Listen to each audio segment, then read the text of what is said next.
I should. The fun of being live. Okay. While we're waiting for somebody to come on, I'm going to share this with my other page. If ladies, if you happen to be online, if you go to the Healing Paradigms page, if you share it, then people will be able to see it on your page. If you share the link from our page, and the page is just a healing paradigm.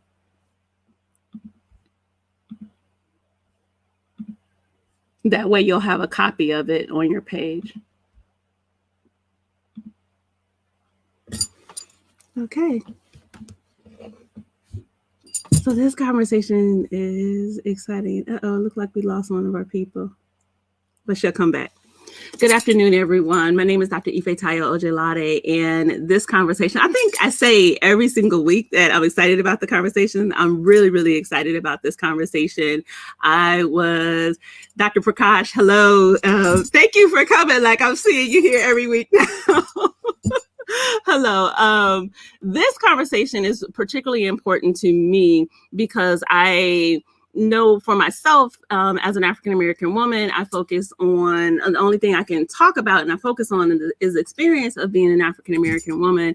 And I recognize that as a woman of African descent, that we have diasporic experiences. And so I wanted this conversation today to focus specifically on Caribbean mental health, Caribbean women's mental health. And I am not a woman of Caribbean ancestry. And so I knew that this wasn't a conversation that I should facilitate, that I needed to step back. I wanted to be in a position of being able to learn and listen. And so I want to invite you on that journey with me today to learn and listen from experts who are not only the experts working in the field, but they are also women of Caribbean ancestry. And at this particular time, when there's such an attack on women of color, around the world, then I know that this is a particularly important conversation. If you've been listening to the news, you know here in Atlanta, Georgia, where we are based, that 6 women of color were murdered the other day. They were 6 Asian women. And part of what the news stories talk about over and over again is this white male going into this facility, overall murdering 8 people, specifically targeting these women. And part of what is conjured up in the stories as you listen and as you read is this idea of this white male being enticed by the stereotype of this exotic Asian woman that is a seductress. And we know that that is not only just a stereotype that is often thrown at Asian women, but also women of Caribbean ancestry. So I think that this conversation is really important at this moment. That being said, I am going away. I'm going to hand this conversation over. Let me introduce you to our panelists today. Oh, and let me say one more thing. If you are here for continuing education, this workshop is actually going to be over 1 hour. So if you need to leave at the 1 hour mark, that is not a problem. We probably won't give you a prompter, but at 1 o'clock, we will do the same thing like we always do. You'll get an email with the evaluation. You'll have 30 minutes to finish the evaluation. Let me introduce you to our host today. And this is the sister that means a lot to me, just in terms of all the work that she has done. This is Miss Alethea Bonello. She has consistently worked. I tease her and I'm like, what have you not done? But she has consistently worked to promote democratic development and human rights internationally. Ms. Vanello served as an election observer in Ghana for the Carter Center, the Southeast Regional Director of the NAACP, and as a consultant for the U.S. Human Rights Network, the African American Human Rights Foundation, and the Georgia AFL-CIO. Currently, she manages operations at a Healing Paradigm. So I am blessed to have Alethea Bonello in this conversation today. Hi, Alethea. Hi, good afternoon. Thank you so much, Dr. Ojelade. Next, I'm going to bring in my sister and colleague. We worked long and hard together with Dr. Taisha Nelson. She's a psychologist and experienced mental health administrator. She always gets me right in terms of looking at mental health in terms of the criminal justice system. And I always appreciate that, because when I don't have my thinking right around it, she just kind of pulls me back. Dr. Nelson is the founder of Nelson Psychological Services. Thank you for coming in, Dr. Nelson. And also, she is a woman of Jamaican ancestry. I forgot to say that about Ms. Vanello, a woman of Jamaican ancestry. Next, our panelist that is coming from the furthest place, she is down in South America. She is the Honorable Dr. Dawn Stewart. She's a councilwoman in Georgetown, Guyana.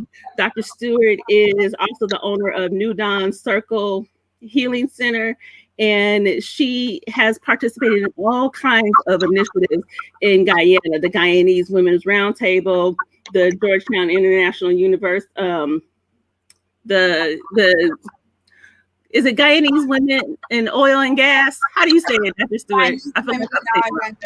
Guyanese Women in Oil and Gas. Guyanese Women in Oil and Gas, and she is consistently active down there in Guyana and representing her people. So thank you, Dr. Stewart, for coming in and having this conversation with us today. Next, I want to introduce Dr. Joanne Spence. Dr. Spence is right above Guyana. So if you go to Guyana, oftentimes you have to stop in her country in order to be able to get there. She is a motivational coach, a lecturer, and author. She is a founder of the Therapeutic Assessment Center and has written 3 books on topics such as youth crime and conflict resolution. Dr. Spence is located in Trinidad. Dr. Spence, thank you so much for coming and being part of this conversation. And finally, my sister girl and colleague who is always so impressive in everything that she does, Dr. Sinead Younge. She is an ecological community psychologist and the Danforth Endowed Professor of Psychology at Morehouse College. Her research focuses on the connections between mental health conditions and social justice, and she is also the proud daughter of Guyanese parents. Ladies, thank you for having this conversation. I am going to step out and let y'all have at it. I'm turning it over to you, Alethea. Thank you so much, and good afternoon. What an exciting and distinguished panel, as we colloquially say, how you doing, Caribbean Massive? We are engaged with so many different women. I wanted to just quickly, if we could, although people hear about the Caribbean or the Caribbean, it is not a monolith. It is not one group. Several of the islands are a part of what is called the British Commonwealth, meaning that they were formerly colonized by the British Empire, and then now they're under the protectorate. However, I wanted to ask you ladies, if we could, to talk about our produce, our fruits. It is interesting that when I go to Jamaica, and I bite into a juicy rose apple or Ethiopia apple, when I went to Trinidad and asked my people, did they know about this rose apple? They said no. Now, when I looked at the picture, of course, we just lost Joanne. She'll come back. I wanted Joanne to do that one. So another produce is called Christophine to some, or try.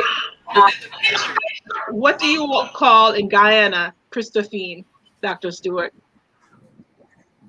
It's a vegetable. We cook it and make nice stew with it.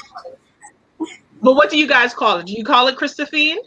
Yeah, we call it this or squash. So we also call it chayote or chocho. Okay. So if we walked in and said, oh, I want some chocho, you'd say, what is that? Until we were able to describe it to you. So Dr. Spence, I was coming to you. As I was saying, the Jamaican apple or rose apple or Ethiopia apple is what we call it in Jamaica, but you guys call it what? You're on mute. Okay, so what you're talking about in terms of Ethiopia apple, I'm not sure what is that. Okay, but what about Pamarak? Pomerac, yes. So Yes, we that's do. what you And we guys have call it. mangoes. Mhm. And yeah, but we have mangoes. Right. So Yeah. what we call cooked food, Trinidadians usually call ground provisions. So it's Yes. very interesting how the very same thing is known as different words or different things in the Different Caribbean. countries. Yeah. So, and many of us, this group in particular, we're English speaking countries. Um, but again, we have different words for different things. I just wanted to point that out quickly as we start the conversation. So this afternoon, we're talking about Caribbean women's mental health. And I thought it was prudent to start this conversation off with the Oprah special with Harry and Meghan Markle, as she talked about trying to get help for her mental health, for her status, and she was unable to get that. And to me, it reminded me of the British respectability that is still found in the Caribbean communities. So I wanted to open up the discussion as you were a Caribbean woman sitting, listening to that conversation, and you're also in the mental health sphere, what were some of the reactions that you had as you were listening to the interview or you heard discussions about it? So I'll open it up to anyone. Ah, Okay. well, Doctor. Mhm. I would my first thought of it is the disrespect to people of African descent and their mental health. And because according to the interview, she was asking for help. So we are not thought of in the capacity that we should get help. How dare we identify that we are something is wrong with you? You're supposed to be in that corner. It doesn't matter what's wrong with you. You're supposed to, get over it, right? Get over it. It's no big deal. You just obey your husband or follow the rules of the establishment. And the rule of that establishment doesn't cater to your health and well-being. And how does that translate? Dr. Nelson, go ahead. Mhm. And I didn't actually see the interview, but I'm in Florida. But we often have people who come up from the islands seeking mental health treatment. So those are the people who can afford to get on a plane or who know how to access us I see some people through WhatsApp sometimes. So I just imagine for the people on the islands, like what are they doing for their mental health care? What resources do they have? Yes, definitely. Dr. Spence, being there in Trinidad, how Yes. What I've recognized is the culture in the Caribbean, not just Trinidad, but Black people are seen to have a perceived strength that, in spite of what they go through, they tend to able to cope. And it's not that they're able to cope, they perceive to be because of the number of things that they're doing, so that they find themselves ignoring their mental health to take care of other issues. And I think because society has lean to that as though we have this kind of strength and we can. So people ignore us. And we also ignore ourselves in terms of getting that mental health. I think that's one of the key areas that we have to look at, where we are perceived to have that strength and able to cope with all sort of mental issues, and nothing is wrong with us. And we as women, Black women, have to take time and take care of ourselves, our mental health. and there's so much in there to unpack.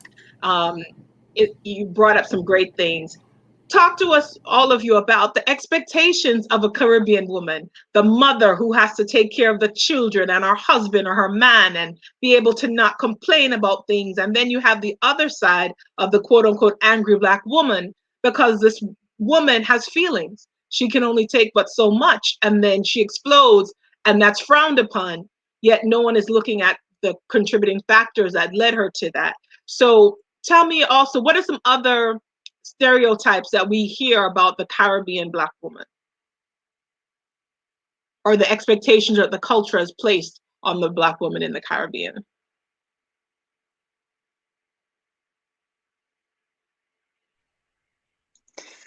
Um, So what I've been seeing a lot in treatment, and I actually had to reach out to Ifitayo because she has an expertise in trauma, is just the amount of complex trauma that Caribbean people go through and never seek treatment.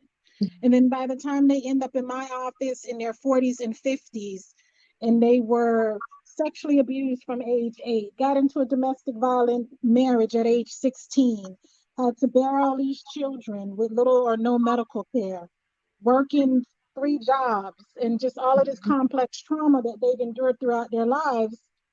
And then they're ending up in treatment, and I'm looking like, and how are you still standing? And how did you make it this far?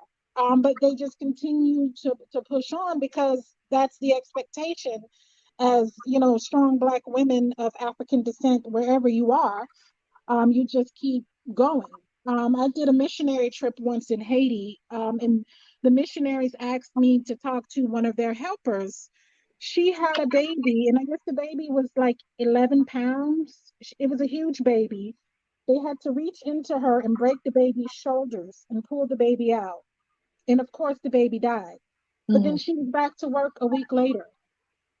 But this is the extreme trauma that people of Caribbean and just African descent have to endure. But then they have to get up. They don't have the luxury of sitting down or checking into a hospital or taking a break. They just continue to go, and they continue to endure despite the trauma that they've been in. And then part of our struggle as clinicians, we don't necessarily have research and, you know, empirically validated interventions to help us to treat the population. So a lot of what we're trained has to do with European white males, and like, how does this relate to the people that we're treating? And it doesn't. I see Dr. Young shaking her head, so let us go ahead, Dr. Young. Yeah, thank you for that. So I'm not a clinician, I'm a community psychologist, but I do research in the community, and oftentimes we don't have the language for what's ailing us, or we have the language and it's not in the DSM. So oftentimes when you know, and again, I'm the product of Guyanese parents, when you talk about depression, that's not a word that we grew up hearing. What we talked about is being tired. We talked about, you know, not being hungry. So all of the symptoms perhaps, but it may present differently in some ways. And so if we're being underdiagnosed or misdiagnosed, we're not going to have the research. We're not going to have the evidence-based interventions.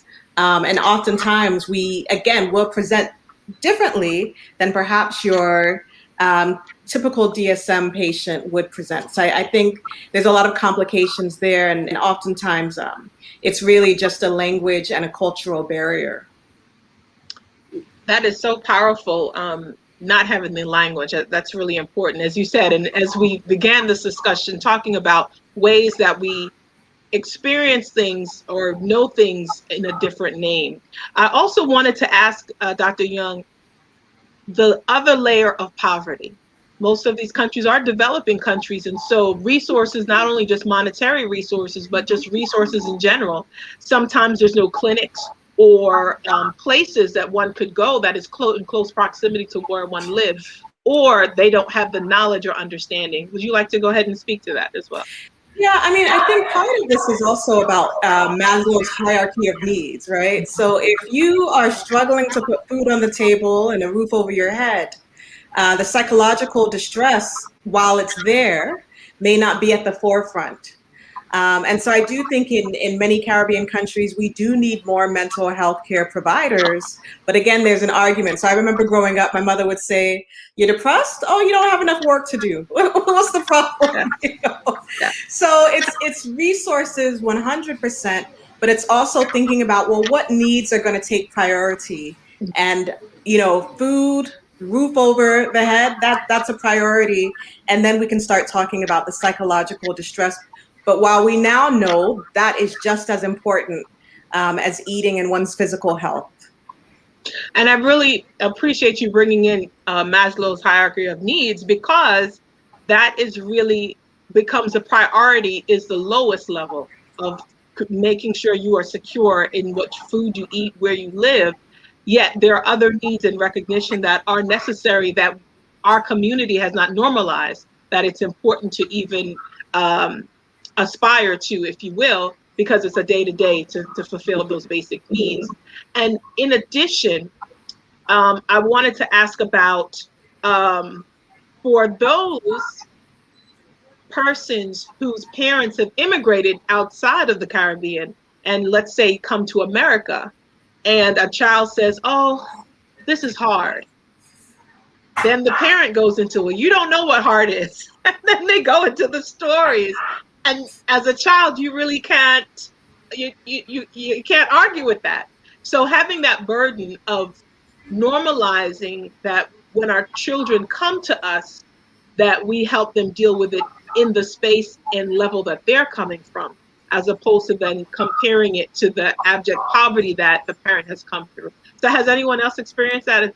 Dr. Nelson, I know you mentioned that you've been counseling a lot of people. Has that come up in terms of the guilt of feeling?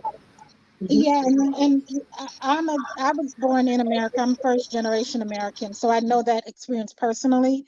But in working with parents now and trying to do some behavior modification, and for one father, he was like, well, at least I didn't beat her. Like that's his option of, you want me to reward the child for something that they should be doing anyway. When I was growing up, my parents would backhand me or this, that, whatever. So they're looking at the fact that I'm not using corporal punishment, but they're not, it's hard to train a parent on the behavior modification system and just that expectation when they grew up being what we would consider abused nowadays. Dr. Spence, what have you found there in Trinidad in regards to that, how the parent-child dynamic and how to be able to resolve conflict? Okay, I have been for a while, so I wasn't hearing you. I'm using my phone now because I have been having some challenges with the internet. Of course. I'm not sure if I heard what you said before. You're talking about the dynamics between parent and child? In terms of helping support a child when they say that something is hard. We were talking about children, first born American or English or Canadian children who come to their parent and say, well, this is really hard for me. But the parent compares what they grew up with back at home. That is even worse than the child could imagine. But helping within the parent-child dynamic, helping to support the child where they are in this new environment with an immigrant parent. Well, and even for you, I was going to say, even for you though, yes, in the Caribbean, coming from different generations where parents typically emulate how they were raised, but they're different generations, different ways of doing things. And as Dr. Nelson said, a father said, oh, at least I didn't beat her. We would consider that abuse now, but that's just the way it was before. So how do you help parents? Yes. Okay, so what I've observed in Trinidad, actually, we find that parents train their children based on how they were trained. So that's, we don't easily adapt the new concept, understanding, okay, our children different now. We tend to go back in terms of, okay, this used to happen. My parents used to do so and so when I was small. This is how we raise our children. And nobody died. So they'll beat you and say, okay, I got licks and we didn't die from it. We don't understand that, okay, the dynamics are changing and we need to adapt to new. They tend to stick with the old and feel, okay, that's the way it's supposed to be. That's what I've found in Trinidad and in the Caribbean. A lot of the Caribbean parents I find that I meet, that's the approach they take. I grew up that way. The younger ones would want to change. You find the younger parents would want to adapt the new lifestyles and so on. But the older parents tend to stick with their old ways. Certainly. And so I'd be interested to hear about what those new ways are and ways in which we can inform the Caribbean community in those respective countries and in the diaspora, what this new way is in terms of talking to your child instead of yelling and disciplining them, along with those behavior modifications that Dr. Nelson talked about. I wanted to kind of continue on in the immigrant discussion. So talk about this scenario that a parent, well, overall, I would say that immigration was extremely traumatic, not only for the person who left the country, but the family they left behind, particularly if they left children, and the opportunity to make connections, especially in the 50s and 60s. All you had was letters, and because telephone was way too expensive.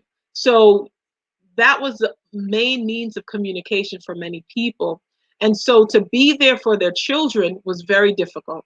And so, what traumatic experiences or things you've heard from patients or just people about the trauma experience for the parent who left the child with a grandmother or a family member in the country and went off for years into a new country, and it took them several years for them to be able to have that child come live with them, and that dynamic of them not really raising that child for several years and then reintroducing that parent-child dynamic, or just overall what that traumatic experience has translated to. So let me share the experience. My mother went to London for 1 year, one solid year when I was a child. And to this day, I cannot comprehend that it was only a year that my mother had left. It to me, my mother was gone for a very long period of time, and she was not there. It was just my father. When my mother expressed that she was went to London from 1959 to 1960, until this day, I can't really see. It was only a year. It was an enormous long period of time. So, looking at the children in the Guyanese context that I've been working with, is immigration is one of our biggest mental health challenges with parents that have left children behind, and they may be legal in the United States or they may be illegal in the United States, right? And children are here with family members who assume the responsibility of a great amount of children that they really don't know. And the parents are forcing things because they believe the things would change everything for the child rather than having the parent here. And the parent also having some emotional pain from the separation of the loved child and the other family members that are here. Immigration, families with immigration really suffer some unique issues that we don't really know the extent to which it affects our population, because children oftentimes in Guyana, they drop out of school, right? They get the barrel, the things, and they run around with the things, right? But they're craving the love and the care from the parents, and they don't understand why their parents left them. They just don't understand why the parents in the United States and not with them. But they don't have the vocal capacity because of our culture to ask the parents or to tell the parents, this is how I feel. You're gone. I need help. I need my mom here. I need to go to bed with you, etc. So they suffer silently and oftentimes create destructive behaviors. And on the other hand, the parents in the United States suffer silently also. And just take scenarios if they're not legal residents in the United States. Oftentimes we find family members die in Guyana, mothers and even children, and parents can't come home to bury the child that they've lost, that they've left. So they blame each other. They blame the family for not taking care of the child, not taking care of the parent. So there's a lot of complex psychological issues that occur, depression, feeling of no good when we experience these types of situations. And a great amount of immigrants experience this kind of situation, plus being of African descent, compound upon what we are experiencing and how do we get help for it. So I'm hearing a lot of resentment on the side of the children, pain and disconnect from the parents as well, anger, unresolved anger, and acting out, as you said. Dr. Nelson, would you share some things? Is this something that has come up in your sessions? Oh, she's frozen. Okay.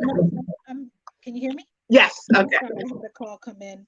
I've seen similar symptoms.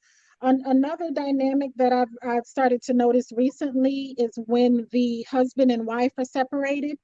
In some cases, one of them established a whole new relationship. And then there were extra children born, because sometimes it can take 10, 15 years for them to reunite the entire family.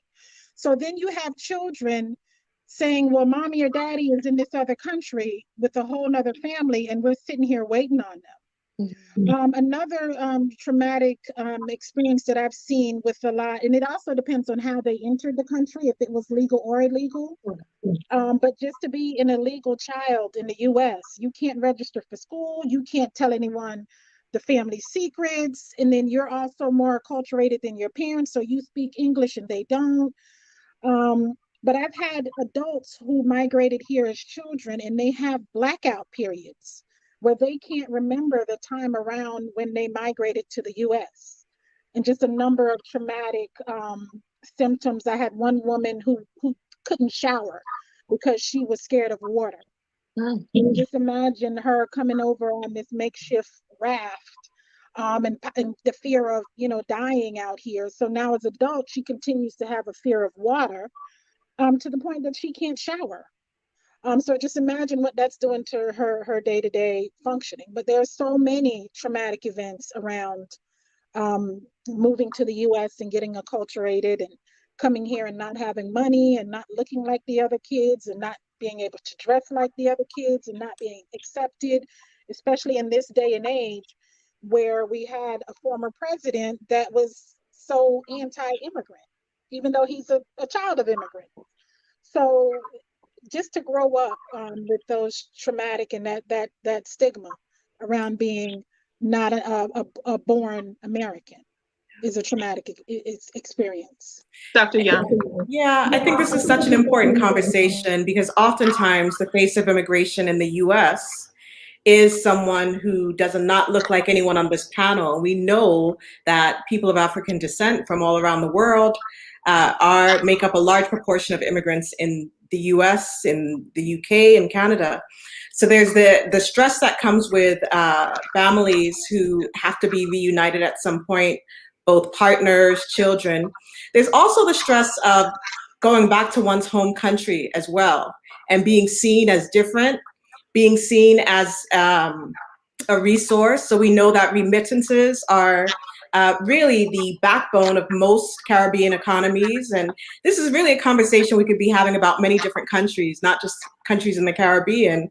But we know what stress that is to return home and everyone's looking in your suitcase or looking in the barrel to see or on your back. Exactly. And my mother would tell stories about going home and coming back and half the clothes that she packed are gone.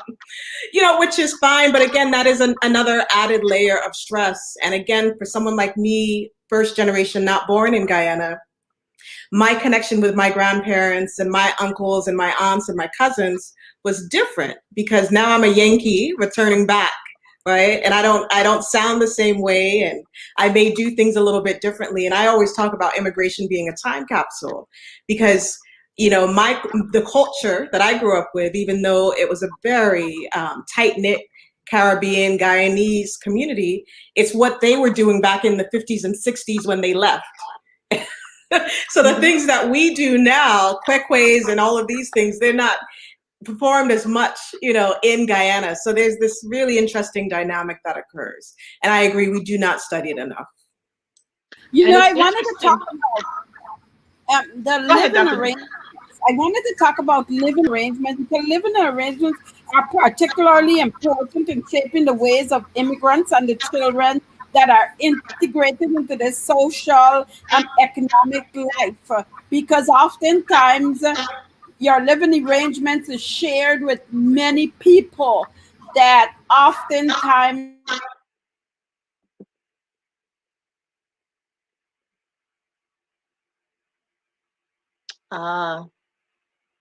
Okay, Dr. Stewart is frozen. I also wanted to go ahead and ask Dr. Young about a book that she reviewed called The Other Americas, talking about the other African Americans, talking about immigrants from Africa and the Caribbean as well. If you can touch on that until Dr. Stewart. Sure. That was a while back, and we actually had a chapter with one of my mentors, Harriet McAdoo from Michigan State University, and we talked about questions that I had of second and third generation. So we know that being an immigrant in some ways has protective effects, health effects. We know that when you are not born in the US, and it's a paradox, you are protected against things like psychological disorders, various health conditions, but we see that that effect wears off by the second and certainly by the third generation. And so we're still not entirely sure. There's a lot of theories about why there's a protective effect. And, you know, we could all talk about racism and colonization and all of these things play a role for some people, while for other people, they are at greater risk of these disorders. And so it's just thinking about how do you take a strengths-based approach when you are treating patients and thinking about, you know, what are the stressors that they're facing, but also what are some of the positive things. And, you know, in that book, it talked a lot about, well, who do the second generation immigrants marry? Do they marry someone from their parents' home country, or do they marry someone from their new adopted country, or, you know, or someone like themselves? So that we often talk about this third status of not really belonging to any specific country, which I think some of us could identify with. You're mute. Yes, so we're going to definitely talk about that in a minute. Both things that you mentioned, marrying outside of the culture and, in fact, discussing our identity and who we belong to when we're first generation American. Dr. Stewart, glad to have you back. Please help share with us about living arrangements. So the living arrangements typically have more than one set of families within this arrangement, and you have two adult parents. Oftentimes you have your parents and your grandparents, and then who becomes the head of the household. So there's some conflicting messages. And then you have some people within that household that are not oftentimes kind to children, where they may be sexually abused, etc., etc. So you don't have the resources within the family to identify the stressors and the trauma that one is experiencing. And then you're dumped now into this new country with new rules, and children often feel ashamed of integrating into the schools. They're bullied and all those types of things. I remember coming to the United States and going to university, and they actually told me that I didn't know to speak English and I needed to return back. I was registered in nursing, and I actually hid from my parents that I was not going to school because they had convinced me that I'm the only Black girl at Long Island University, that was not the place to me, and I didn't speak English, and I don't belong there. I need to go back where I belong to, and I had nowhere to turn. And my parents' goal was you must have an education at all costs. So they had no comprehension about the civil rights movement or anything on what I was enduring on campus, and we never talked about it. So it was in that realm that you have no resources or no way to explain the trauma and the events that you're having day to day on campus, with your parents saying you got to go to school. So that creates some problems also for immigrant children, and that living arrangement. You have no place to go. You have all these adults directing what you do and not even hearing how you feel. Wow, we are unpacking a lot today. We have a question in the comments from one of our audience members, and they ask, how are Caribbean women dealing with the challenges of COVID-19? I can tell you in Guyana, we have some serious issues. We have a political structure that have failed people of African descent, and we have a structure in Guyana that is poor. Most of the people are poor, and so they have lost their jobs. They haven't been able to sell at that little shop that they were selling at, etc. So I've been seeing lots of people come, they have no food, they have no resources, they have nowhere to turn. So there we've seen a rise in suicide attempts as well as successful suicides, and we've seen a rise in depression and all those types of things, anxiety, a rise in anxiety. They just don't have jobs, they don't have foods, they have nowhere to turn to, and they don't understand COVID-19. If I can share, in Trinidad, we have a lot of support from the government in the sense that small businesses are getting grants to assist us, but generally women are they are suffering, especially single parent homes where you find the parent, the mother is in charge of the home. She's no longer working, or if she's working, the arrangement now is very difficult because we have children at home, studying at home, having to use computers. Some parents can afford a laptop. So we have that challenge. Then we also have where they have to monitor the children and still go to work. And what is happening? So we have abuse. Child abuse has been on the rise since the COVID, I've understood. There's depression because parents are literally, they have no jobs.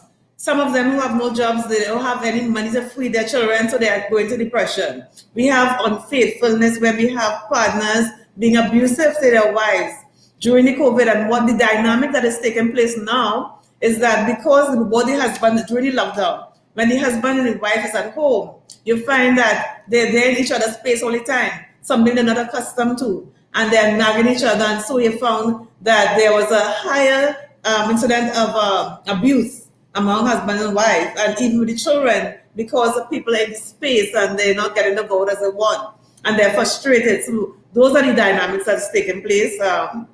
So we have increase in the domestic violence, in child abuse. Parents are frustrated and they are depressed because loss of jobs. Some of them are working less days and they still have the bills to pay. So it's very, very difficult. And we find, for me in my practice, I find a lot of women coming now depressed because of the situation. So they're going into depression because they don't know how to cope. So I found that has been a rise in terms of depression. And I want to add, for most Caribbean immigrants, most of us are working jobs in the healthcare systems and in schools and other potentially low-wage jobs or jobs that have us on the front line. So we are more exposed to the virus. So again, I don't think there's any studies that have been done on this, but we know that the Black population in the US and the UK has higher rates and are more likely to die of COVID. So there's that. And then also, just like many other populations, there is some distrust of the vaccine as well. And so, there's questions about whether or not one should take the vaccine. And so, we're suffering just like many other communities are also. And I know in Jamaica, Usain Bolt had contributed about 150 laptops to students because of the digital divide that's been going on and staying home, as well as I understand the drug AstraZeneca's drug has been sent to Jamaica. And we just heard recent reports that Germany and France had stopped using it because they saw that there were blood clots, those persons who had taken it apparently, but now it's been cleared.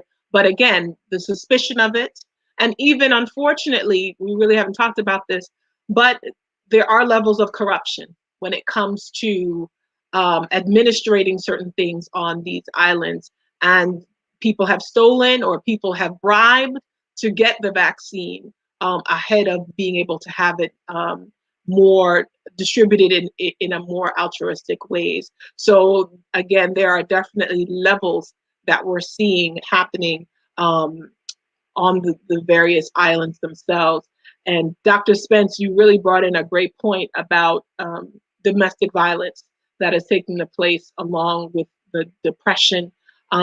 Here in America, they've said that the recession is really a she-cession, that it's impacted women the most here in America. And it sounds like it's doing the same thing on the various islands as well. So we definitely want to, it certainly is a lot. I want to touch on two things. I'm going to first talk about the ancestral connection to earth. We know that from Africa, we have been farmers. We have been connected to planting and growing. And I was interested to learn that Dr. Young, you had applied for a grant to start a community garden in the West End. And I was curious to ask if that is something that came from your Caribbean roots, because as I observed with Dr. Ojelade, that every West Indian immigrant I know, whether they are in the coldest reaches of Canada or the UK or in America, I grew up in New York, we had a little plot of land and we grow a little mint and whatever other plants and herbs and little tomato. But it seems that no matter where Caribbean immigrants go, they find an opportunity in which to still be connected to the earth. So I wanted you to talk about that. Yeah, absolutely. So growing up in Los Angeles, I think we were the only family in our block that had live chickens. And, you know, grew all of our own vegetables. And so I think it's just something that we bring with us, you know, from days past, going back to Africa, not just necessarily from being enslaved. And so I've always grown up, we've always had a garden. It's hard to go to your local grocery store and find your bora and everything else that you want. So it's just easier to grow it. And it is such a good way. And I didn't realize it till I was older that it is such a good connection to both the soil and to your ancestors as well. So 100%. And so how did that project fare out? I think you worked with college students to be able to. Absolutely. So there's, you know, fortunately in Atlanta, there's such a huge movement of urban farmers. Shout out to Ross Kofi and other folks who are doing really good work around sustainability and food systems and access to fresh fruits and vegetables. So my college students, I teach at Morehouse College. And I teach the whole AUC, so Spelman and Clark Atlanta. Many of them are city kids and have never gotten their hands dirty. So it was such a joy to work with established farms like Truly Living Well and other farms in the area and have the students go out there, get dirty, put something in the ground, see it grow. And it's an educational opportunity where they can see, you know, where their food comes from. Something so simple really changes your relationship with both food and health as well. So we've been able to do that, and we have an ongoing relationship with Truly Living Well and other farms in the area. Again, I think what folks are doing, like Ross Kofi and other people, amazing in the Atlanta area. Definitely. There is someone who said, please share the link. If you could give us some more detail on what link you're referring to, we certainly would like to share some more information with you. There's a couple of things I know that wanted to touch on. Someone mentioned it, identity, as particularly for children of immigrants. So for me, as being first generation, all of my family is from Jamaica. However, my first cousins live in England and in Canada and Jamaica, so we don't often get to see each other. But when it comes to saying what I strongly identify with, when I'm in Jamaica, I'm not Jamaican enough. When I'm in America, I don't seem like an American. I don't fully identify with it. So to me, I am a Jamaican American, and I identify strongest with those who have that similar experience. So I wanted to ask Dr. Young and Dr. Nelson to go ahead and share with us your experiences as being first generation Americans. I can start. So I'm actually not first generation American. I was born in England and left when I was young and go back. So, you know, when I'm here in the US, people hear an accent. When I travel to England, people hear an accent. When I travel to Guyana, people hear an accent. So I've just gotten comfortable with belonging to no particular land. So, you know, for me, I'm most comfortable identifying as first generation Guyanese, whatever that means to people. I'm an African, you know. So for me, it's not really my identity is not really bound with a particular nation, state, or empire. Excellent, excellent. Well, we'll hear from Dr. Nelson when she joins us again. I wanted to also, with the time that we have, it is going by, but this is a great discussion. For those of you who are watching, please feel free to continue to share your comments or questions with the panelists. They are dropping some great knowledge today, and I'm glad that you're here with us. Another personal story I'd like to share is my mother emigrated to the States in 1972. She was a registered nurse, and so she was able to sponsor herself to come here to New York. She got pregnant, had me, and decided she needed assistance. And so she asked my grandmother to raise me along with one of her best friends. And so my early experiences were in Mandeville, as well as in St. Andrew in Jamaica. And then I would come back every summer. However, about when I was 9 years old, I stopped going to Jamaica, and I didn't know why. And it wasn't until 10 years later. And as I got older, my mom shared with me that my grandmother was saying, because I was raised on that good old hormones of America, that I was taller than a lot of the girls that were down there. And the older men started coming around and showing attention towards me. And my grandmother was concerned and scared for me. And so they decided that I shouldn't continue to keep coming. Because as we know, in rural areas, you can get lost and you can get taken very quickly in those places. And so I want to talk about this phenomenon. When I read the Jamaican papers, you hear of girls that have been raped, girls that have been killed because they're pregnant for businessmen or women who are married, and they want to get rid of the evidence of their guilt, as well as children who have disappeared. In addition, I have heard women, we can watch these videos now, and you hear a woman say to their daughter, "You have the same thing that me have, go out and use it and get a man and get some money in here." Or a man will befriend a mother because he likes the daughter, and he will give money to help pay for school fee, to help pay for bills at the house in exchange to have some time with this young lady. Or a male friend of the family will show some particular interest in the young lady, take her around and give her certain things. In exchange, he is going to the resorts to sex traffic her to the tourists. So I wanted to really talk about this issue with the dynamic of young girls and older men, what happens, sexual molestation, along with sex trafficking that is being seen in the Caribbean community.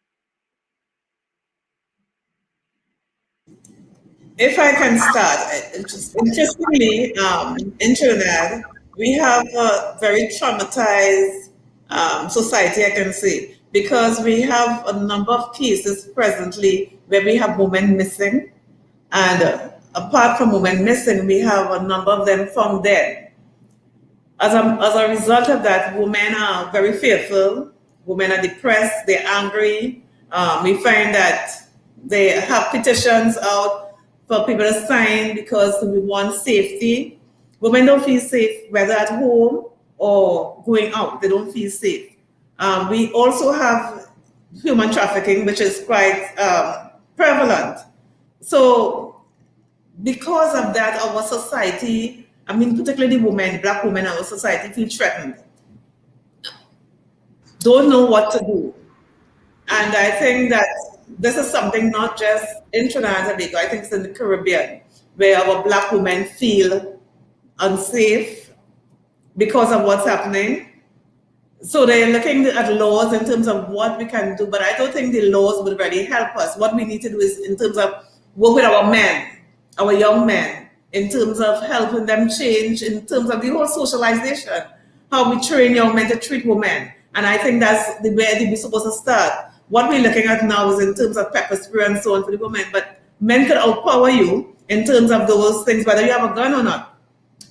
So I really believe that it starts with socialization of our young men and how we treat with them, how they should treat women. I think that's where it's supposed to start. And that's the issue we have here in Trinidad, where women are feeling very vulnerable. They feel threatened, they feel fearful. You know, so that's something that I think we really need to discuss. I can weigh in on this in Guyana. This is a serious issue in Guyana, like Trinidad. We have a large percentage of young women that between the ages of 11 and 12 now that keep popping up saying they ran away from home. And these girls go missing. Sometimes they come back. Sometimes we never see them again. But more importantly, within the family structure, you know, I say to Guyana, and I say to leaders of Guyana, Guyana has a rape culture where girls are raped, and it is nothing has happened. They don't see the traumatic effects of the children being raped. You have parents, like someone said earlier, who's like you said, Alethea, that we're on with you. You got the same thing. I got to go use it, go spend, go bring some money here and let me live, right? And we have what I call secret prostitution, that you know that the neighbor is having sex with your daughter, and the neighbor pays amount of money as young as 8 years old, 9 years old, 10 years old.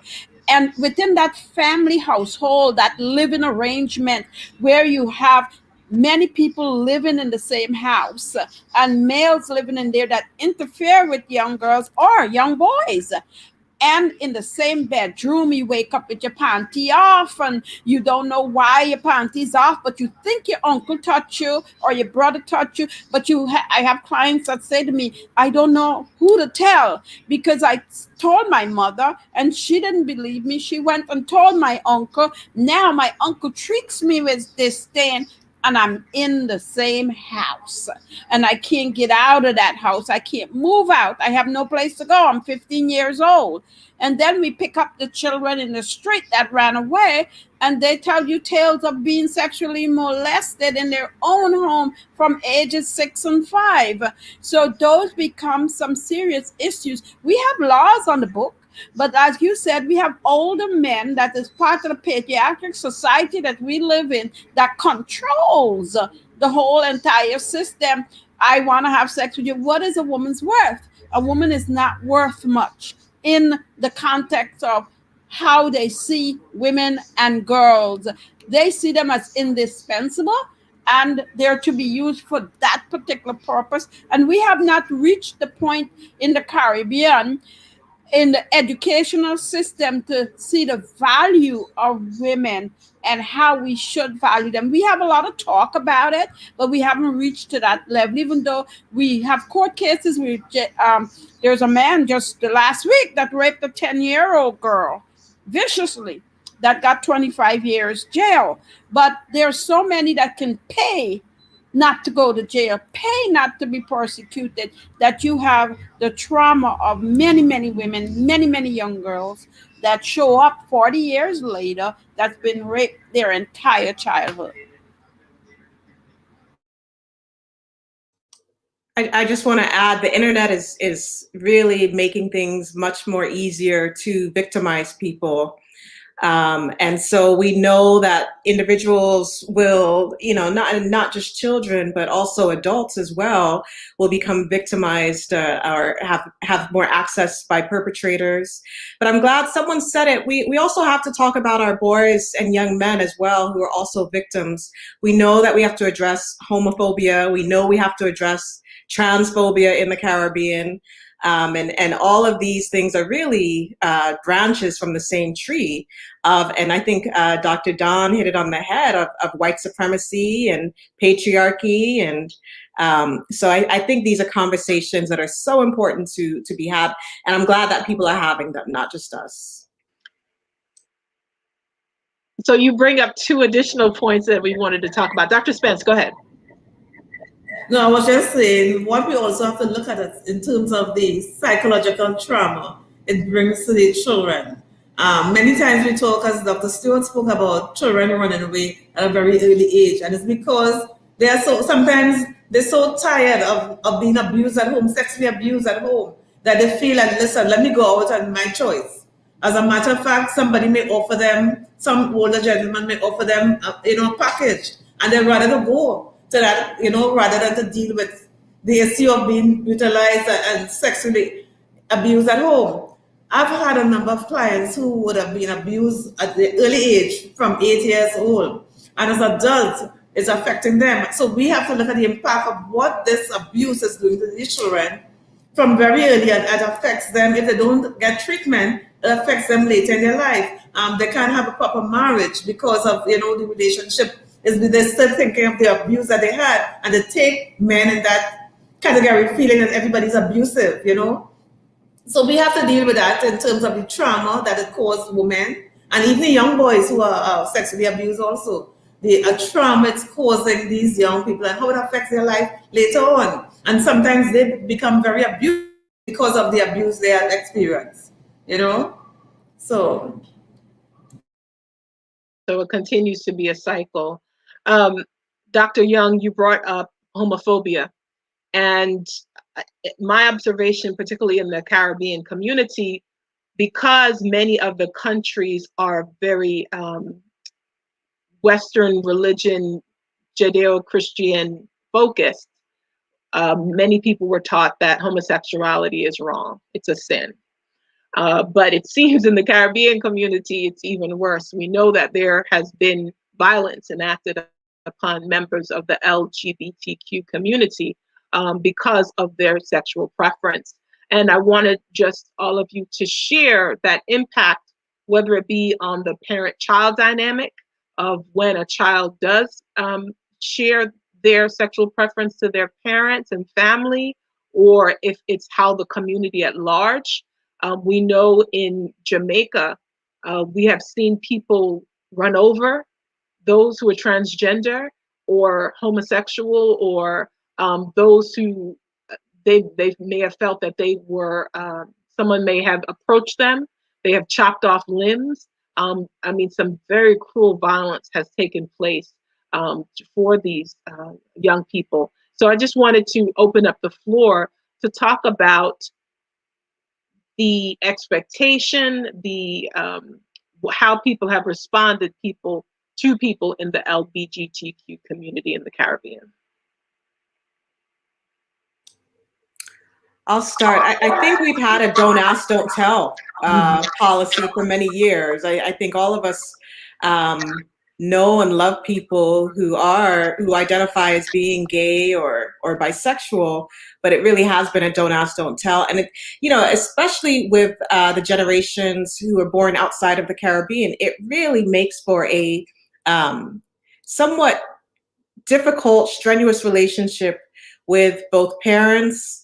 And if the parents are accepting other family members, and I have friends who are scared to visit the Caribbean. They're scared to visit their parents' home country because they don't know what will happen.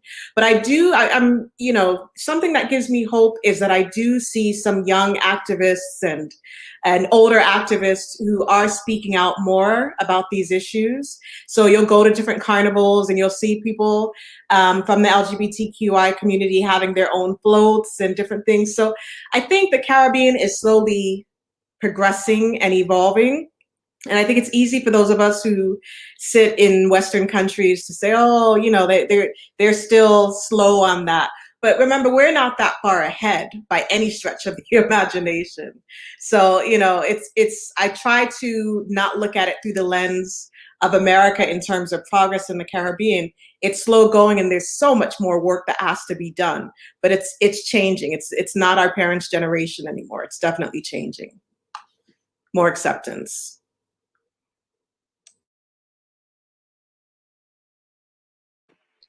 And certainly there's more work to be done. Yes, Dr. Nelson.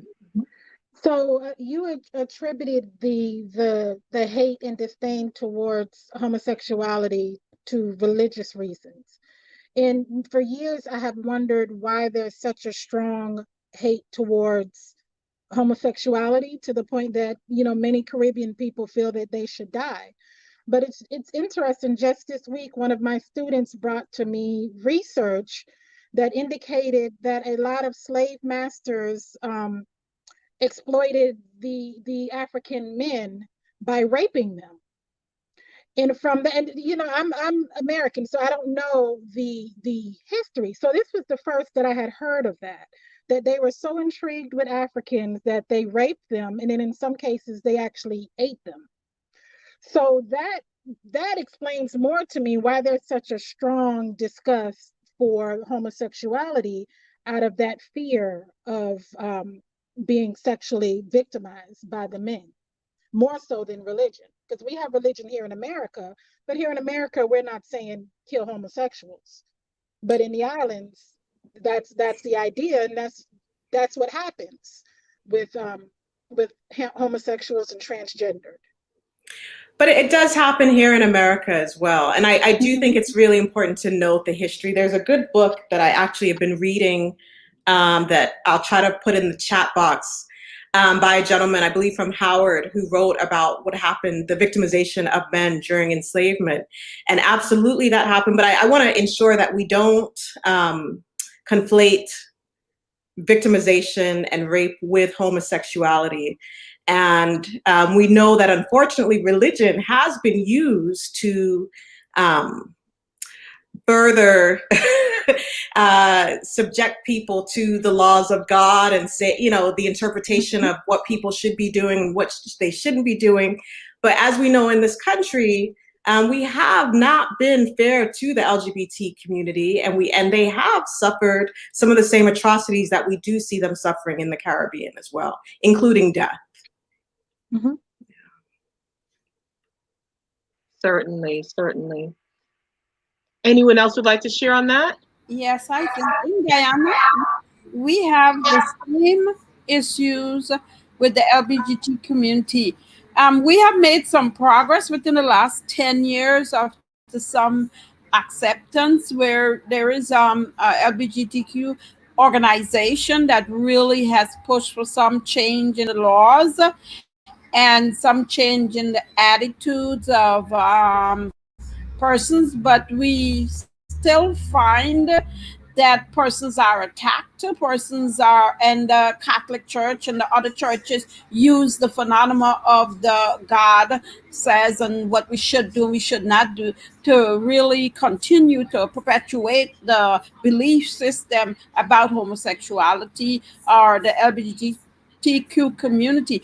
But and it's a slow progress. It's really very slow. They've had their first Pride Day in Guyana 2 years ago. So it's really slow moving acceptance. Most parents don't accept the children. They're oftentimes run out of the house, and they have a LGBTQ community that they integrate into that community and now create families away from their home family. So you find the LGBTQ community in Guyana, there is a separated community from your family, from your initial family. Boys and girls will now leave their homes and be with this group of persons that make them feel comfortable, and they are oftentimes victimized by the same group of persons. So it's really a dynamic situation that is we're beginning to learn more about each other and to accept each other the way each other, but it's really a dynamic fluid situation that we experience continuously in Guyana for that particular community and groups of persons. Thank you. So, wow, we are moving along. There are several other issues I want to come up with, but I want to end on healing. So I want to give you this heads up that we want to end the conversation about what are some tips on self-care and healing since these women are dealing with all of these things that we brought up. What can we leave on a good note, on a healing note as to what they can do? So that's at the end. But as we continue the discussion now, I want to get into bleaching, colorism, and back to white supremacy. So for those who are watching, there is a phenomena, and really in many developing countries, but we are talking about the Caribbean today, that women and now men bleach their skin to lighten it because it is seen that the lighter you are, the more opportunity you have, the more that you are looked up to in the society. There was a song that a reggae artist Buju Banton created called Browning, meaning someone of my hue or lighter were revered in the community. And there was such a backlash that he had to come up with a next song to just venerate Black women. And so that is an issue. Some of you here in America may have seen Sammy Sosa and his transition. Of course, people have always wondered about Michael Jackson, but you can see that people literally, when we say bleaching, they use lightening creams and other things that are on the market in Asia, in India, in China, in all these different countries that is targeted to darker hued women and now men. Some people go as much as literally to use bleach and literal corrosive products that you find in your kitchen to put on their skin, saran wrap their skin, and then wear sleeves. Once they take off that what do you call that outer layer of pigmentation, they are very sensitive to the sun, and so they always have to wear long sleeves. They always have to be covered. They have to be shaded when they go out. And this is a tropical country we're talking about, and yet they choose to do this because they feel they will look better. Unfortunately, many of them, their skin is being attacked and changed in such a very traumatic way, it does not look natural. And so they want to be able to get a nice job in the bank, but the skin is not presentable, but they feel that they have more opportunity. And this is not just poor people. Every stratus, we have seen I've heard of rich people go to the dermatologist to get a better chemical treatment, but people believe, and colorism is very deeply ingrained in the Caribbean community because, again, of the British colonizers. So when many of these countries became independent and rule was handed over to the African community, it was those that still looked white and were of lighter hue that were placed in leadership positions in almost every aspect of society. And so want to talk about the bleaching, colorism, and more so, these are all remnants of white supremacy. And we'll talk about other examples as well. So ladies, let's jump in. Who'd like to start? I just want to say it starts with us in terms of how we socialize our young children. The fact that we feel that we're not beautiful as a Black person, it has a lot to do with you in terms of how you were socialized. We start with the dollies and what type of dollies we buy for our children. And that's because we have to start to make them recognize Black is beautiful. We teach our children that things that are Black is not good. And that's why they feel as they're Black skin, they need to do something about it. So apart from the whites treating us one way, we ourselves have low self-esteem about ourselves. We have to recognize that, listen, and Black is beautiful. Give them Black dollies. Let them learn to love the Black dolly. And it starts there. Let them recognize that you are beautiful. Go in the mirror. You are beautiful, Black and beautiful. We have to start training our children to recognize that Black is beautiful, to have a good self-esteem about themselves. Look at themselves and say, yes, I'm beautiful. I love my hair. I love, because we so want to change everything. Because we feel like the image we get on the TV and we watching movies, that the white is everything. The white girls with long hair and slim bodies. And some of us kill ourselves trying to get small because we think that the models are those slim white people. So we try to look like that image we want to get for ourselves. I think we have to start in terms of socializing our children to recognize that we are beautiful as we are. We must love our hair. And if we feel to do something, that is okay. But there's nothing wrong with it as it is. And that's what we have to understand. So I think early socialization is so important for us to make that difference. So that in spite of what somebody else would say to you, you have to recognize, yes, I'm Black and beautiful, and be proud about it. And walk with a self-esteem and understanding that you are beautiful. That's my take on it. I think that there's where we start, and we can move on after, but we have to start with self.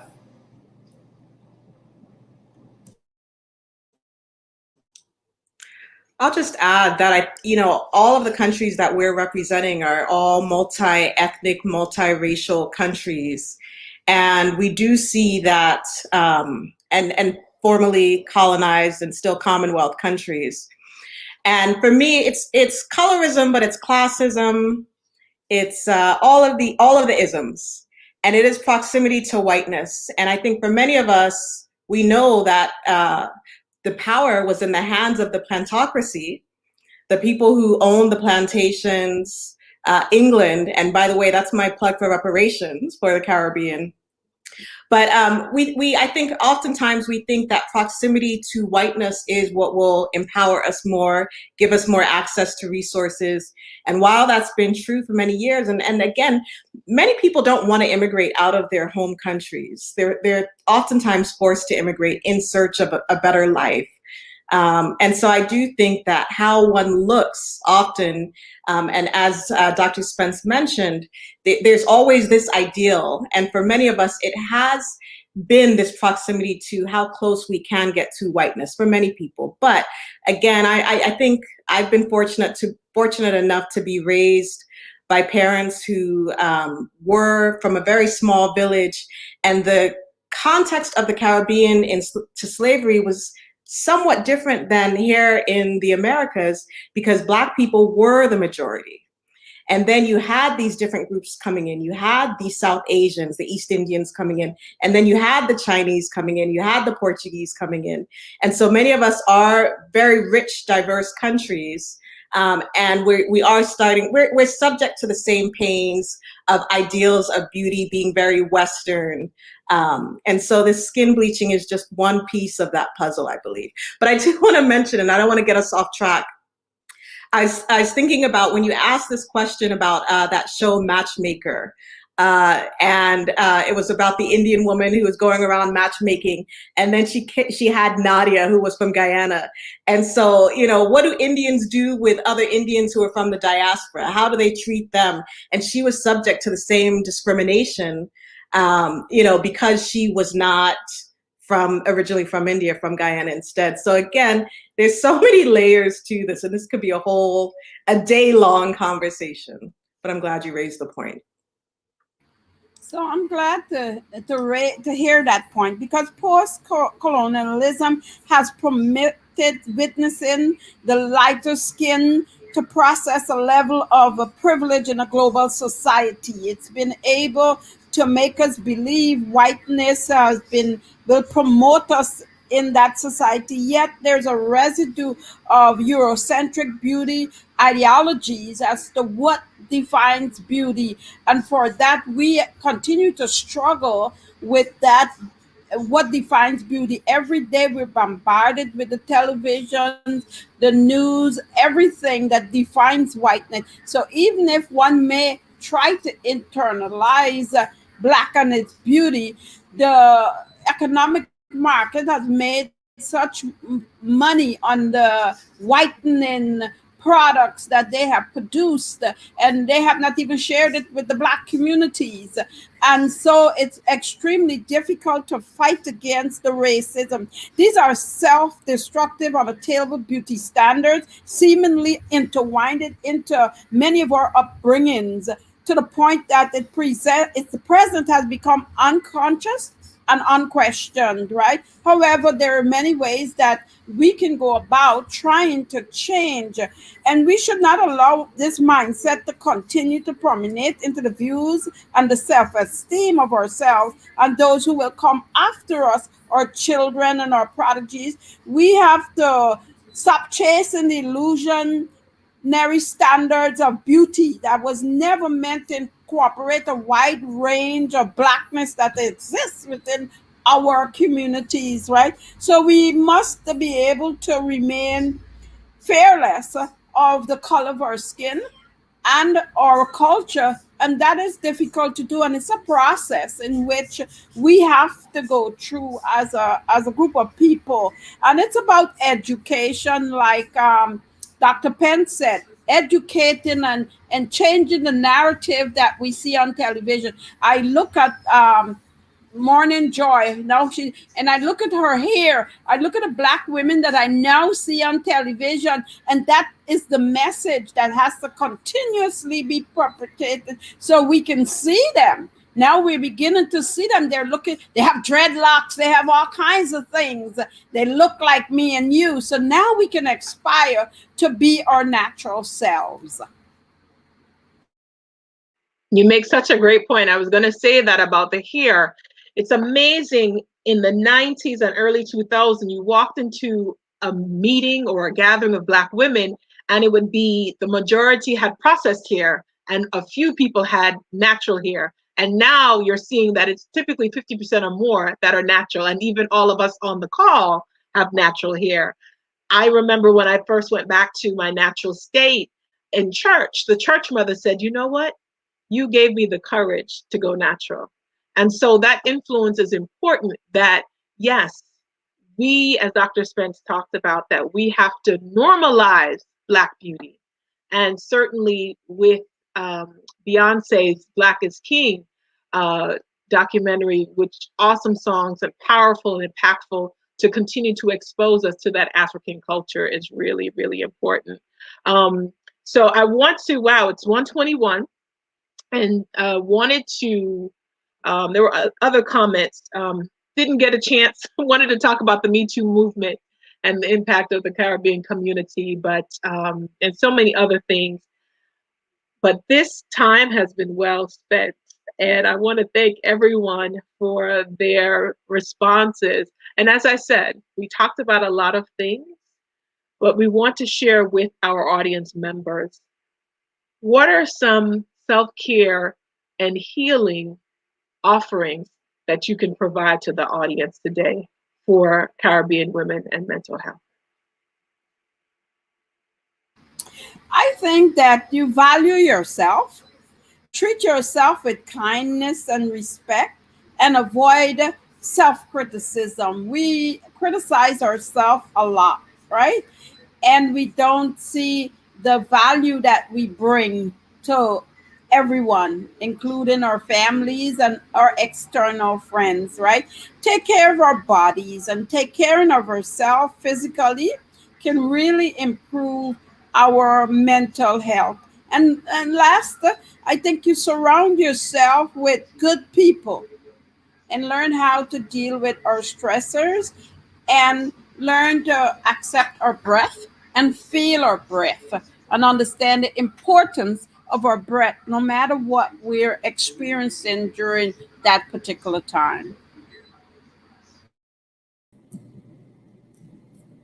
I would like to say, to add to Dr. Stewart, as women, we have to recognize Black women that we can't do everything.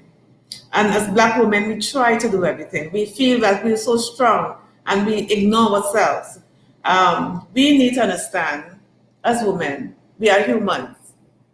We need to take time off. I tell my students that all the time. I tell my clients that all the time. Take some time for you, for self-care. Just take some time off. There are times that you feel that you need to go to the doctor and you ignore it because it's studying family, other family issues. We have to take time for us. We have to take time for our mental health because sometimes it is affected.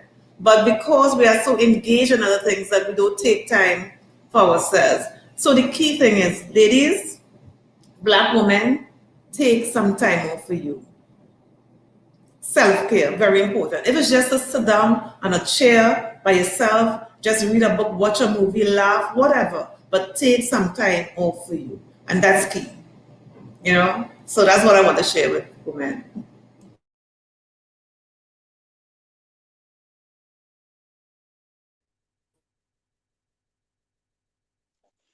So I also wanted to add the key point of just recognition of the impact that stress may have had on your life. If you're not familiar with the ACE study, but the ACE study looks at the impact of adverse childhood experiences. And then also the Parabases looks at community trauma and that experience. And essentially what the study found that for those who had these traumatic experiences and did not have an intervention, that they started to have health complications.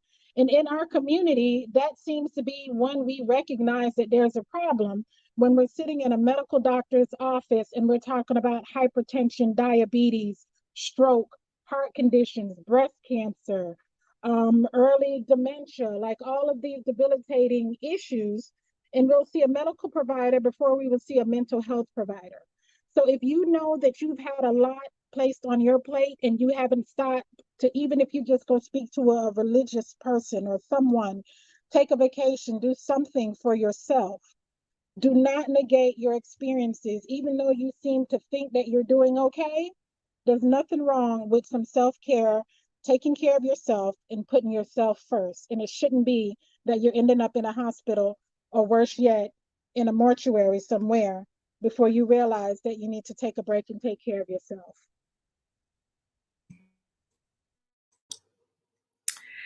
I love that we're ending on this. And as a community psychologist, I have to say, you have to rely on your community. You have to build community. You have to have good people around you. You do not have to do it yourself. We need to get rid of this strong Black woman trope. We are strong Black women. We know that. But our strength really comes in numbers as well as supporting one another. My favorite quote by Shirley Chisholm, who's of Barbadian and Guyanese descent, is if they don't give you a seat at the table, bring a folding chair. But not every table is for you. Not every table is for you. You don't need to be seated at every table. So don't take it all on yourself. Ladies, thank you so much. And if I could just add that we want people, women, to be seen, to be heard, to be loved, that you deserve your own happiness, and everything that you give to everyone else, you deserve to give it to yourself even the more. So we do pray that, we're talking about Caribbean women, you live in some of the most beautiful places in the world. You don't need money for a vacation. You just need to honor your time and be intentional to take the time for you. I've put up a meme recently this week that you have 24 hours in a day. Choose to give yourself one of those 24 hours. It may be to sit in silence, to meditate, to pray, to cry, but put yourself first. You are worth at least 1 hour for your self-care. So thank you so much for joining us. Dr. Ojelade, if you wanted to close us out, we again thank you for joining us. And I think she has some other information that she'd like to share with. Oh, Dr. Stewart, did you have something to say? No, I'm saying thank you. Oh, thank you. It's been a pleasure, ladies. This has been an awesome conversation. I think we may need to have to do this again. Part 2 and a part 3. Mm-hmm.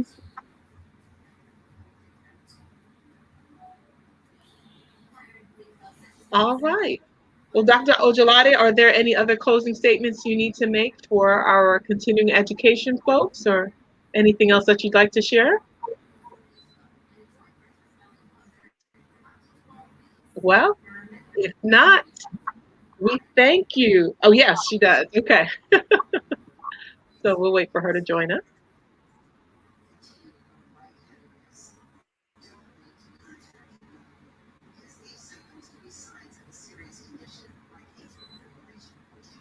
And it's so interesting. We had some technical issues, people coming in and out, but it all worked out in the end. Again, the book that Dr. Young referenced, Rethinking Rufus, Sexual Violations of Enslaved Men by Thomas Foster. If you also visit our page on Facebook, we also posted a link to information about Caribbean feminism. If you wanted to read more information, as well as links to their YouTube series that they presented as well. So we are, again, delighted about this conversation. Dr. Ojelade. See, one of the things that I love about Black women is that we can always improvise. I was having trouble with my equipment, and Alethea, you just I just want to say thank you for everyone that stayed and listened and have this conversation. If you are here for continuing education, please just put a note in the chat so we know that you are signing out and that you are here for this entire conversation. please, please, please, even if you were just listening to this conversation, do me a favor and just share your love by putting a comment of thanks to all of these amazing women that had this conversation today. I learned so much. I was like here just like on pins and needles, and it was great to hear like the dynamic of the five of you. So thank you so much for teaching me a lot. Thank you again to, I want to say first, someone I did not mention at the beginning is Miss Beza Fakata. She is always the person that is behind the scenes every single week making this stuff happen. So if you are here listening to us on Fridays, know that Beza is the one that is making that happen. And then also my support and really the person that ensures that I have the space to be able to do this, Miss Alethea Bonello. Thank you, thank you, thank you for always just doing this work for our people. Dr. Sinead Younge, Dr. Taisha Nelson, Dr. Joanne Spence, the Honorable Dr. Don Stewart, again, thank you. And I hope for us to be able to continue this conversation about Caribbean women and the things that are needed for healing in that space of healing. So thank you so much. And again, everyone, we are here every Friday. Please put something in the chat, like us. You can also click on the little notification bell so you know that when we are here on Friday, you'll get a notification. Take care.